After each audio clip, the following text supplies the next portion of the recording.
Hello, good evening everyone, and welcome to another theme week.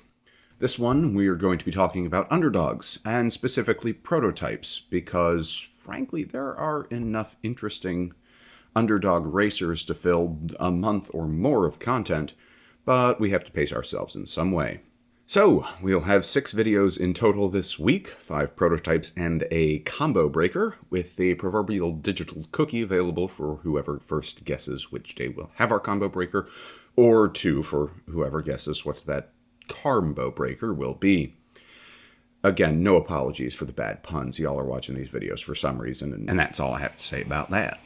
For the record, Underdog is used in rather a loose definition for the purposes of these videos, as some of these cars never really achieved success, which some people consider to be a prerequisite to be an underdog, but all were generally going up against far more capable machinery in class or in general, and in keeping with the more overarching theme of the channel, represent some lesser-known corners of motorsports history. So we're starting off Underdog Week, and in fact, mostly modern prototype Underdog Week, with one of Lola's many contract prototypes, the MG-Lola EX257. While MG has an extensive history of building both road and race cars, with their heyday in the 50s and 60s with the A and B, the latter part of the 20th century saw a reversal of their fortunes, and by the turn of the century, MG was owned by Rover Group, and they were all out of that wonderful thing we call money. Thus, the MG and Rover brands were both purchased by a holding company, the Phoenix Consortium, in 2000 with the intent of reviving the brands. 2001 saw the launch of 3 new road-going models based on pre-existing Rovers, and we also got a renewed interest in motorsports, headlined by our subject car today, the new EX257. Produced through a partnership with Lola with the intent of reviving the brand's association with the Circuit de la Sarthe and thus its marketability, the EX257's design was heavily informed by 2 of Lola's designs from the prior year, the B2K/10 and /40. There's a lot of really unimaginative and rather dull names, but what can you do? The 257, though decidedly down on power from the LMP 900 cars like the inimitable Audi R8, were nevertheless intended to compete with them, taking advantage of their lighter weight and greater maneuverability to challenge for podium top steps, which inherently makes the Lola MG and Underdog even external to the retrospective context of the era, as any of the LMP 900s would have presented a substantial challenge to the 257. But of course, the R8 was the R8, a race car hardly surpassed even to this day, a quarter century on. Also competing in LMP675, which is the class in which the 257 competed, was the forgotten Ferrari prototype, the 333 SP, which furthers the MG's qualification for this week's series.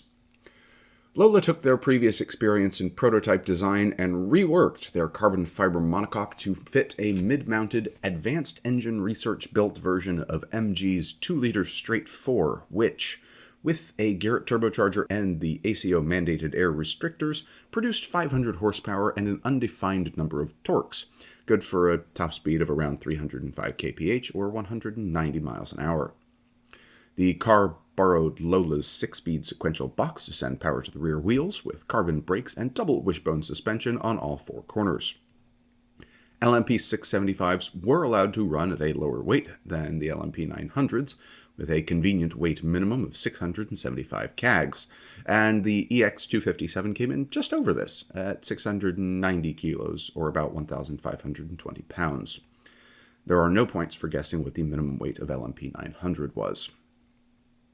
There were some specific choices made to optimize aerodynamics, in particular the use of a narrower roll hoop covering just the driver's profile, rather than the wider roll bar covering all of the cockpit area that was common on other cars of the era, and the very low-mounted rear wing that was optimized for running on high-speed tracks like La Sarthe. At the car's Le Mans debut, and in fact its competition debut in toto, the 2 EX257s were quite quick, qualifying tops in LMP675, but they were quite unreliable, with both out before the midpoint of the race due to mechanical issues, and leaving MG now standing for Mightn't Go, or something. Originally it stood for Morris Garages. Nevertheless, pace is arguably more important than reliability, although I probably said the opposite at some point in the past, and the program was actually expanded for the 2002 season, with customer teams coming into the mix. 2 ALMS entries run by Nighthawk and Intersport held up Abingdon's honor on the other side of the pond, joined mid-season by Dyson Racing, with improvements to the car's durability helping the cars to dominate the ALMS in class, although they were still well behind the LMP 900s. The overall championship was, perhaps unsurprisingly, the domain of Audi Sport North America, although the Panoz team did manage to twice make themselves the fly in the R8's ointment that year. The real walkover that year was actually the Corvette GTS team, but that's a story for another time. That's actually already been covered on this channel, as a matter of fact. Anyway, Le Mans was nevertheless not great, Bob. While the 257s made it further than the previous year, they still failed to finish despite a supporting entry from Nighthawk in addition to the 2 factory cars. Disinterested in a three-peat of failure, 2002 was the last season for the factory squad, but Lola and engine builder AER continued to offer the cars for sale, with 2003 seeing a season blowout for the cars in the ALMS and an outright win for the first time for the class. Then things got, for lack of a better word, a bit fucky. For 2004, the ACO changed the rules, which is, I think, the most common phrase on this channel, apart from double wishbone suspension and my closing remarks.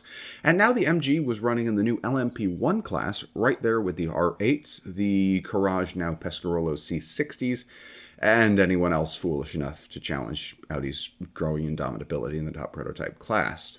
Mostly Domus and Dalaras. But it goes without saying that this just provided further chaff to fall under the R8's scythe, and the only success to come the way of the now greatly outclassed little MG was in the ALMS and through heavy modifications to be recategorized as LMP2s.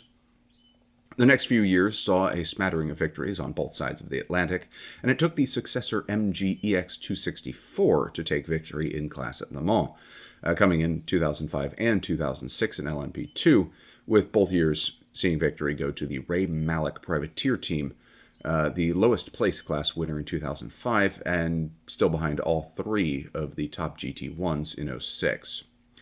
Still, a win is a win, and the last competition season for the 257 was 2007, with Autocon Motorsports entering one in the first 3 rounds of that year's ALMS, and thus technically outlasting the R8 in competition, although it was born later as well. That brings us to the end of this video. We won't be doing calls to action, not featuring the 3 sacred words of YouTube this week, because I'm not creative enough to come up with enough to cover all these videos.